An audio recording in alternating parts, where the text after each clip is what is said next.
Hey everyone, welcome back to another episode of AWM Insights. I'm your host, Justin Dyer, Chief Investment Officer here at AWM, joined as always by my co-host, Mena, Hanna, Portfolio Manager at AWM. And we're recording this earlier in the week, again, like we did last week. And, I don't know, Mena, maybe we're getting the timing right, or we're just getting lucky here, where lots going on this Monday after turmoil in the Middle East is, I guess, a light way of putting it. And so we're gonna unpack that a little bit. How do we think about this? How should investors be thinking about what's going on?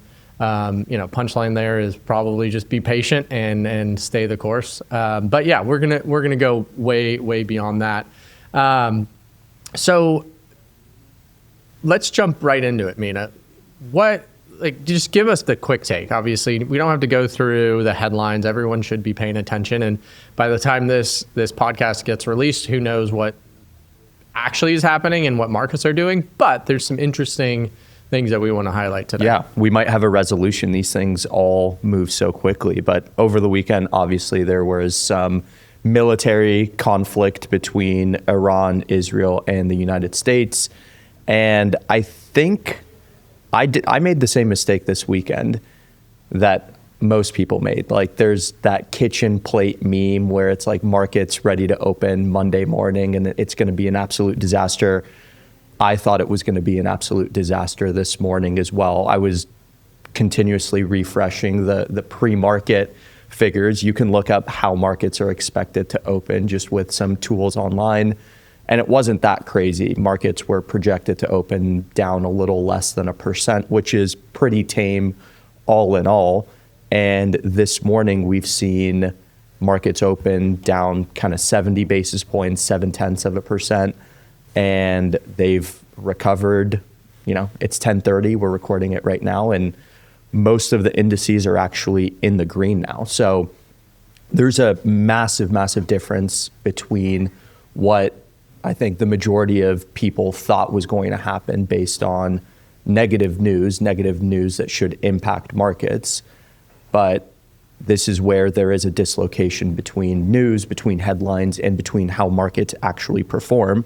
And when you take a step back, it sort of makes sense, because there are going to be, when there is conflict, when there is turmoil, there's going to be some segments of the market. There's 9 major segments.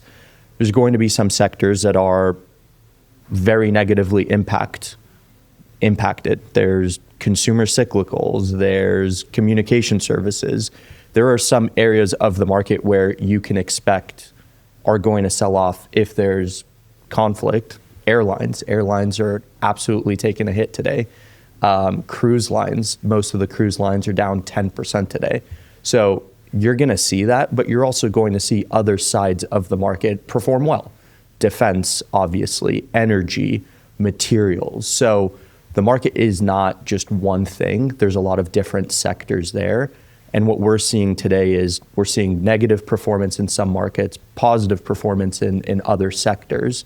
And that's actually leading to overall a positive day, which I don't think many people forecasted. Yeah, I would agree. And just kind of stepping back and reviewing what you just said, right? Markets open down. It's Monday. It's about midway through the trading day. Markets open down, not as much as people would have thought. And then fast forward a couple hours into the trading day, and we're seeing green. We're not seeing green across the board, but to your point, it's hard to predict these things. But then markets are behaving as you would expect in some other areas, right? Oil is up because there's some supply constraints going on, and who knows how that will all take hold. I think at the end of the day, what we're trying to convey, at least today, right? This is a little microcosm. We don't know what is going to unfold the rest of this week. We do probably know that volatility is going to be around for at least the foreseeable future. I mean, volatility, market movements, ups and downs have been around really since the beginning of the year, if not extending beyond that. We do, if I were to make a bet, I would bet on that, I guess. I don't want to say we do know that with absolute certainty.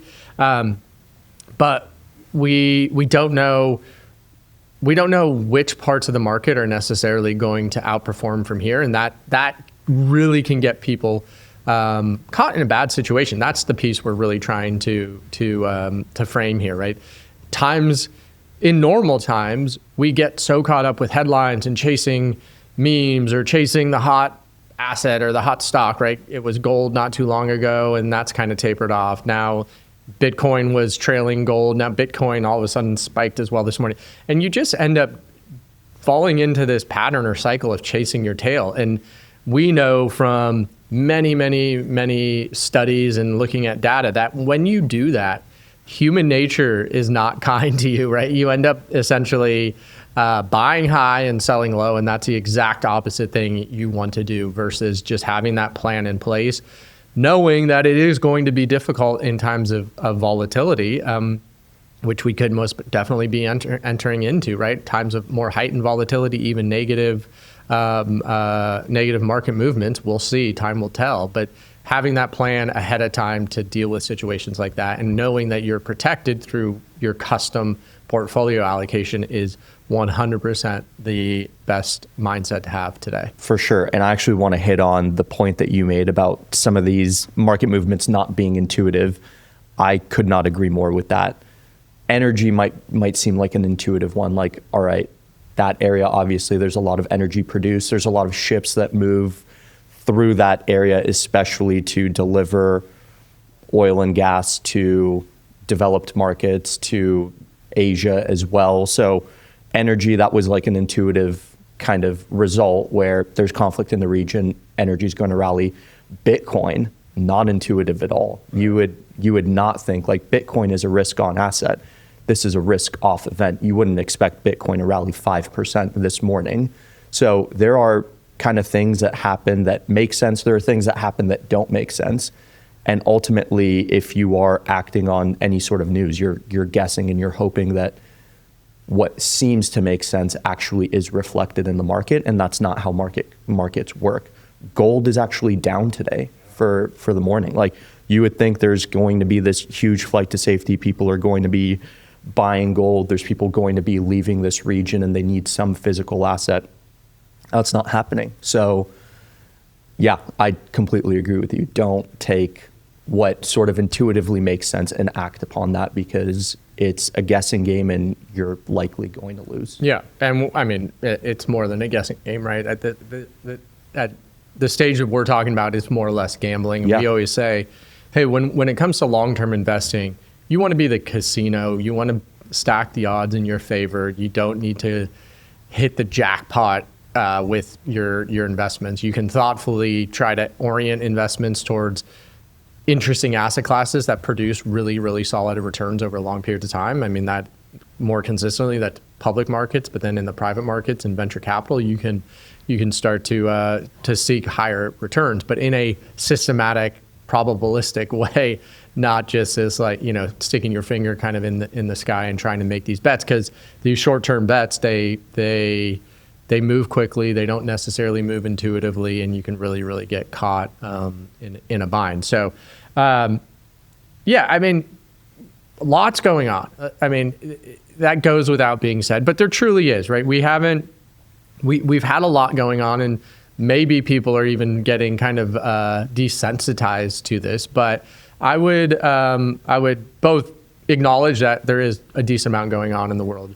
We talked last week about the difference between the economy and markets, and you can even extend that to just like the world of geopolitics and markets. You cannot necessarily bring those two things together. They're two different activities. They're two different, ecosystems, institutions, and just because it might seem totally intuitive and clear as to how geopolitics could impact markets, sometimes it's not.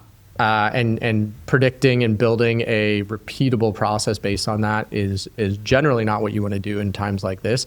And no, again, ahead of time, we have plans in place. We have an all-weather type strategy, and the way in which we build these portfolios, like I said earlier today, you're protected through a very customized allocation process that is very specific to you and your unique needs and priorities. And so you're safe. There's a plan in place, and really no need to panic too much, but ask questions, right? make sure we understand what's going on and constantly pay attention, obviously, which is what we do. Yeah. And just doubling down on that not acting thing. I think the only financial decision I made in the last 24 hours is just fill my car up with gas, because gas prices are actually probably going to rise. We've seen crude, rise 10%, but kind of relating this back to markets and real life and how there's a disconnect. Like, I passed by the gas station this morning and the price was no different. So even though crude has risen 10%, the price of gas, at least in my local market, has not changed. So there are just things, there's a disconnect here, and I think everyone needs to be aware of it. Everyone needs to understand that things don't happen immediately. Things don't happen as we think that they're going to happen. So yeah, my financial advice for this episode is maybe fill up your gas, but fill up your car with gas. Don't do anything else. Yeah. Or just get an electric vehicle. I'm not worrying about anything. So awesome. Well, yeah, we will wrap there. But again, I want to underscore what I've said, I think 3 times on this episode, right? The way in which we build portfolios is designed for periods like this, and amongst many others, right? It is designed for the unknown happening and insulating you and what is most important to you in life, your priorities, meeting those priorities when you need to, because money is a tool to do so, and that is how we think about this. It's an interesting time. We'll continue to stay tuned and pay attention to what's going on, bring topics that we see relevant to the podcast, but most definitely let us know if you have any specific questions. Mena will... Yeah, number is 626-862-0355. Shoot me any questions you might have, and we'll probably talk about them on the next episode. Awesome. All right. Until next time, own your wealth, make an impact, and always be a pro. Thanks for listening.